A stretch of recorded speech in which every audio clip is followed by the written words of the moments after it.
So touching on Anthony Richardson, but let's revisit this Heisman race. And there's two players who we didn't talk about last week when it came to the Heisman that I think have.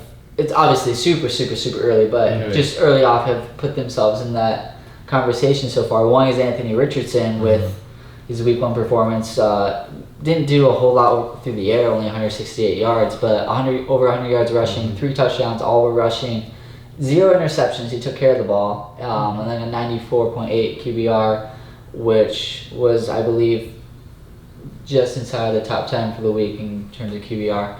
But then the other one, Cooper's boy, Stetson Bennett. Yeah, he won.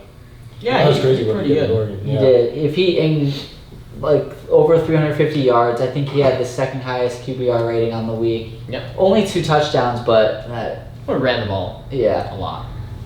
And the thing with Stetson Bennett, if he doesn't need to put up that elite of numbers like he did week 1 every week for him to be in the conversation, just because with the way Georgia looked, they're going to be. They are a contender. They're for sure.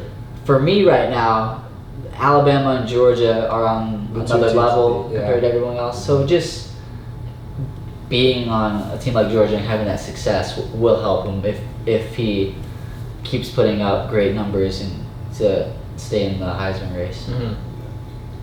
Yeah, anybody drop out for you, Evan, or maybe Drop add out. their name into the hat for Heisman contender? No, but Bryce Young, he looked incredible against Utah State. He had 6 total touchdowns, 195 yards in the air, 100 yards rushing. I know it's against Utah State, but Utah State won 11 games last year. Yeah, but they're rolling into Tuscaloosa, Alabama. Right. Yeah. Anybody drop out? I don't know if maybe. Cam Rising. No, I wouldn't say he dropped out, but it would have been nice chance to win it then. Probably not. I feel like a but lot of the teams that win the Heisman, they're making the playoffs. Like their quarterback's making the playoffs. Well, I think Utah can still be in that discussion. It's gonna be tough. Really? It's gonna be It tough. will be It's tough. gonna be But extremely difficult. yes, but who else on their schedule do they have? Like USC. you have USC and Oregon.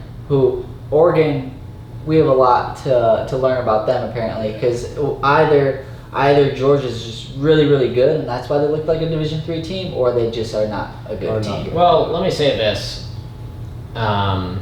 It's tough for Oregon. You're flying all the way across the country to play. It wasn't neutral site. There's 7,000 Oregon fans there, meaning there was 65,000 Georgia fans. That's tough. That's just like playing an away game. Yeah. And it's not easy to. It's not easy Bo Nix at QB. He's not. I told y'all last week. He's or a couple weeks ago. He's not good against Georgia. He's got 1 touchdown and I think 5 or 6 interceptions against Georgia. And he's only played twice. They just did not look very good. So He threw 2 last game, huh? yeah, there were a couple last game.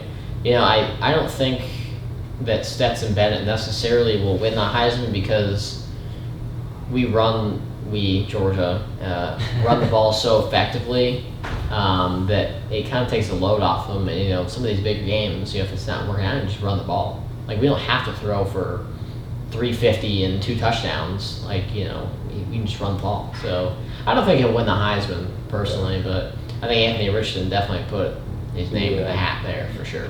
I don't think Stetson Bennett will win. He's not my pick, but I think he'll be in like the top 5 if he continues to play like this, not like last year. Last year he was good. Clearly won a title, but whole year there was still people like, do you put in JT Daniels? There was still question. Well, he's not proven. JT Daniels has come. He is a really highly touted high school recruit. Yeah. Stetson Bennett was not. He was on the practice squad. Went to community college and played well there. But he's a walk on. Right. Yeah. So you don't know. He hadn't proven himself.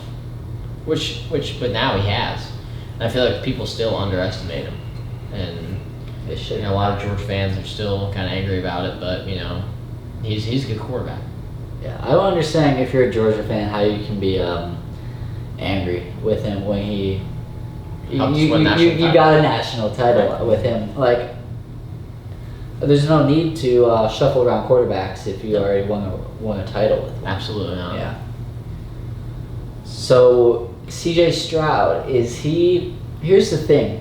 He had a quiet week. He had probably one of the worst games of his career, but it wasn't even that bad. Right. He went 223 yards, which it's not great. It's not bad. It's pretty average. bad. Yeah. 2 touchdowns, which is fine. 0 interceptions, which is great. His QBR was 89.5, which is It's average. average. He had a pretty average week against a top 5 team. Now, Notre Dame, should they be a top 5 team? That's up for discussion. That's up for discussion. But I mean, people were saying he was a disappointment, which sure he didn't play up to his expectations in the first week of the season, but his expectations were extremely high. People are already counting him out somehow of the Heisman race. I think that's crazy. No, he still has a chance of the Heisman. Absolutely. But what do you think, Cooper?